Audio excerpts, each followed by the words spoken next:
An investigation is underway to find out the cause of this morning's fire, which destroyed a major section of Dunbar's garage at 6 Lyndhurst Crescent in St. Andrew. We have more in this report.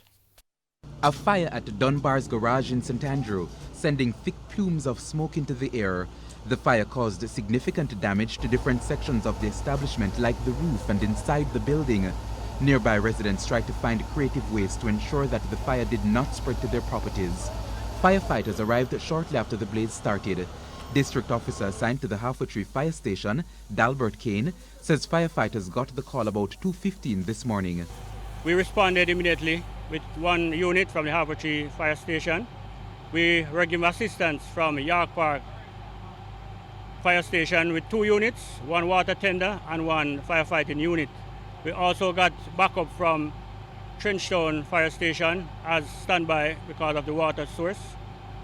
So we have actually 4 units that was in operation in this fire. According to reports, no one was at the garage at the time the fire started. By the time the firefighters arrived, the building was fully engulfed. It's actually an electrical workshop with also operations from the mechanic auto body workshop. We got into operations with a competent crew, and of course we knocked it down. We were able to save all the outside cars that were in the yard. Not one was scorched. Mr. Kane says the damage is estimated at $4 million.